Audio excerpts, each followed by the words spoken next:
It has been a minute since I filmed a vlog slash updated my blog at all. And as you know, I'm what? Lazy. So we've been doing way more vlogs than blogs. Less typing. Okay. Anyway, I've been kind of in a funk lately, I guess, which I'll talk about more at the end of the video, but that's probably why it's been about 2 months, almost 2 months since I've updated my blog. But a lot of fun things have still happened. There have been pictures on Facebook and stuff, so hopefully people who keep up regularly at least know what's been going on. Um, and I guess this blog's mainly for my family anyway, and they know. But yeah, so I'll just talk about the big things I've done the past 2 months, and then just kind of like where I am in my journey, if you will. I want to do some intro for this, but again, editing, not gonna happen. But I was gonna play Guess Who's Back, like the Slim Shady. Anyone? Okay. Anyway, things that have happened since Christmas, my last vlog. My last vlog was titled America, Here I Come. And I went, and it happened. I went to America for 2 weeks, Plano specifically, my home, obviously. And it was a really good trip. Very comfortable.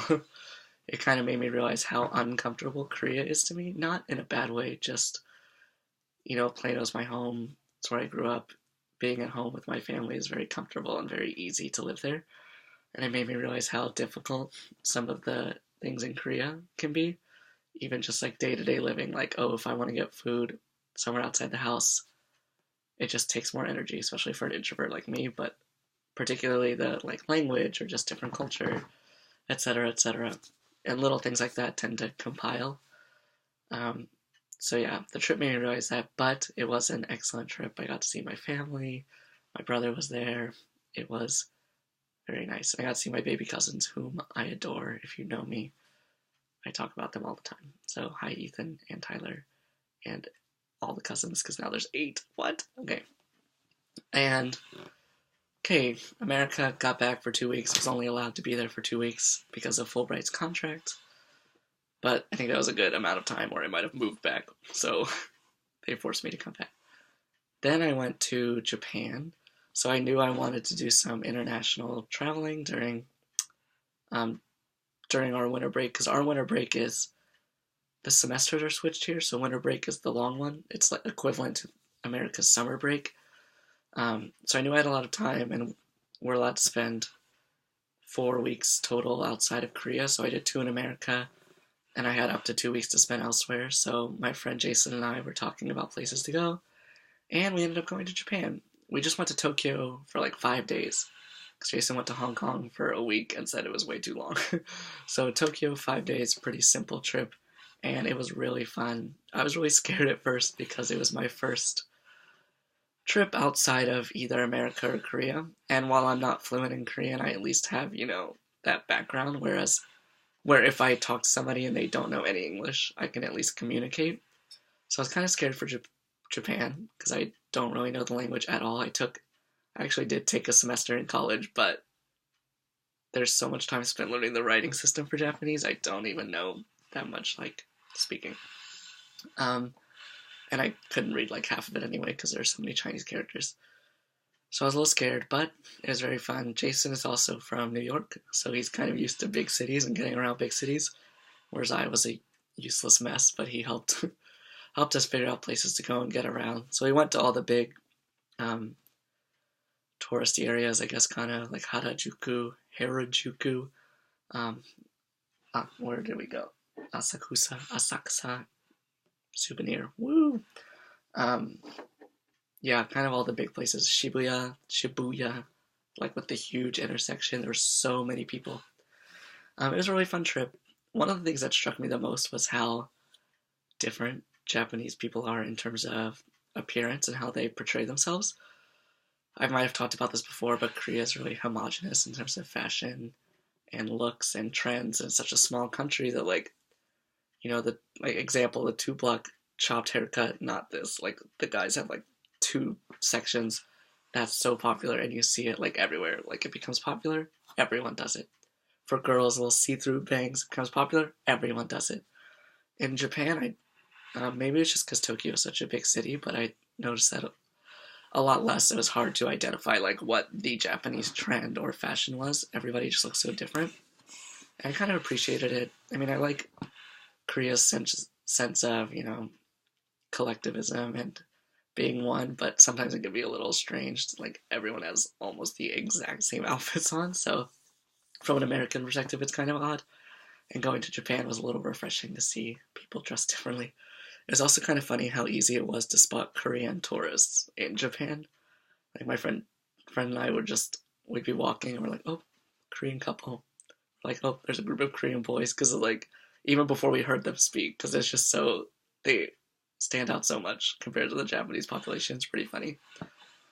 Not everyone, obviously. There were a lot of Chinese and Korean tourists in Japan, though, and then us stupid Americans. No, just kidding. Okay, and then after Japan, I got back, had a while of not doing much, and then my dad came, yay! So Rick came to Korea, and we spent like half our time in Seoul and then half our time in Gyeongju, my city, and it was really fun. Unfortunately, Mom could not come. She's a teacher, and she couldn't really take off, and she's never left the United States besides Mexico, and she's not really one for big adventures, so we just, Skyped her. But my dad came, and I felt kind of scared about that too, because obviously I wanted to show him around Seoul, but I don't even know Seoul that well, because I don't go there that often. I think a lot of Fulbright and English teachers in Korea go to Seoul all the time, but I don't. It's also $50 one way, so $100 per trip. So a weekend trip can be okay, but not that often. So I was like looking up, asking friends places to go. What should we do? Plus things that you do with your dad are a little different than things you do with your friends. Like I'm not gonna go clubbing with my dad. I guess I could have, but that's okay. So we went to Gyeongbokgung Palace, and we went to Bukchon Hanokmaar traditional village, and we did more like cultural stuff. But also we got to stay in a Hilton hotel, because when you're with your dad, you stay not in a hostel, and it was very nice. But the trip was really good. I was a little selfish in terms of food, because we got like Mexican food and Western food a lot, but I don't get it that much in Gyeongju. So then we came back to Gyeongju, and Gyeongju is also known for a lot of historical stuff, so we went to like an ancient observatory, Buddhist temple, Buddhist shrine, tombs of all the old kings, kind of similar to pyramids, all that stuff, which was really good. And I got to meet my host family, which was really fun. It was kind of awkward at first. I just like didn't know how that would like go down or how my sisters would react, because they're really open around me now.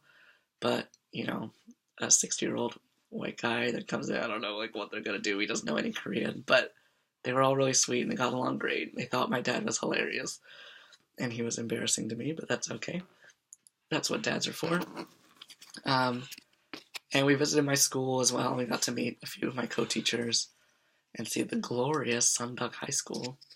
And some of my students saw him and were amazed. Like, Jack, teacher, that's your dad? 대박. Like, okay, it's just my dad. But it was a fun experience overall. So those are the three big things I've done. America, Tokyo, dad came to visit. I've done some small trips to Busan and Seoul in between, but nothing too big. This Saturday, I'm going to Seoul, taking my friend Katie. Actually, this ties into my next topic, issue, point, whatever. Kind of like why I've been in a funk. I guess basically the core of it is I felt really lonely lately, which I think is pretty easy for people to feel when you go to another country, but I don't see other Fulbrighters experiencing that. And I know I've talked about this before, how like I shouldn't compare, especially on social media, but it's so hard not to. And like our cohort was pretty close to each other, 73 of us. And even though we were close, I feel like I don't have any close friends in that group. But other people are especially traveling together for winter break and spending all sorts of time together. And, it's hard. And I mentally know I shouldn't compare, but it's really hard not to. And I'm not even comparing like my teaching experience at this point, because we're all on break. Just kind of the level of friendship I've formed while I'm here. So there's a few things about that. One, I'm the only Fulbright teacher in my city. So definitely there are other people who are in cities, bigger cities together, who have friends there. Um, and that's not the case for everybody, but that's like obviously the people you see on social media a lot, like they get coffee together, and even that, you're just like, oh my gosh, person A and B are hanging out together, and I like don't hang out with anyone from Fulbright. Like, what's wrong with me? Um, and then also in Kyungju, there are some foreigners, like Epic teachers. That's a different program, or just teachers at academies or whatever. But I've gotten really close to my friend Katie from Boston. Katie, shout out. Um, and I'm so grateful for her friendship, and we spent a ton of time together. But I haven't spent much time getting to know other people. And Katie is moving this Saturday back to America, which I'm really happy for her. She gets to be with her family. She's really close to her family. She's bringing home her cats from Korea, which is why I said I'm going to Seoul this weekend. I'm helping Katie with her cats and luggage and going to Incheon Airport, and it will be an adventure. But while I'm happy that she's going home, I'm sad because my one close friend in Kyungju is leaving. And you would think living with a host family, I'm not lonely because like I'm with a family, and especially Minyoung, my youngest host sister, is home all the time. But it's not really like that, and I mean we're not like close. And there's quite an age difference between the children, and it's like a host family. It's not friends. And I feel kind of guilty about it too when I say I'm lonely, because they told us during orientation not to compare, and there are people who I see every few months, but I don't want to dismiss them as friends. Like Jason, we went to Tokyo, and I'm really grateful for Jason's friendship, but and like other people I've traveled with, but for some reason I just find that I've been really lonely, especially during break. There's kind of long days of doing nothing, and I felt a real lack of motivation, a lack of like drive to do anything, even like practice violin or take the flute instrument, or like study Korean. And then it's kind of a cycle for anybody who's been through this. They kind of know like I wouldn't say I have like clinical depression, but like you like have a period of not doing anything, and then you feel guilty about not doing anything, so you just don't want to do anything, and then it just builds on itself. Yeah, my dad asked me while I was here. He said like all of a sudden just asked me like, "Are you happy here?" And I guess it's hard like coming to terms with that. The answer is no. And I don't want to like burden other people, especially my family, like by them knowing I'm not happy here. And it's not like everything's bad. Like I have great experiences here, and there are happy moments, like when I hang out with my host family, or when I do see my friends, or when I'm teaching. There are good moments, but overall, I just have found that I'm struggling. So I don't know where all this is going or where this is culminating. I don't want anyone to like worry about me, but I do want to be honest on my blog, and the point of this blog is to update people. So if anyone's made it this far in the video, like everything's not perfect. Living abroad, even though it's a fun experience, has its ups and downs, and can be really challenging for somebody with my personality, I guess. Yeah. So I guess I'm just making this to kind of like open up. I don't want all my blogs to be negative, because I know I've like talked about ups and downs before, so I don't want this to be like a dreary vlog or anything. But yeah, just everything's like okay. It's just kind of a struggle. So prayers would be greatly appreciated. Faith is another thing I've been lacking in terms of discipline. Yeah. So family, if you're watching this, don't worry. I'm not like depressed. It's just a down period. I think once school starts up again in March, things will be a-okay again. So I hope everyone's well. Sorry for the lack of editing again. If you've made it this far, might add pictures. Who knows? We'll see.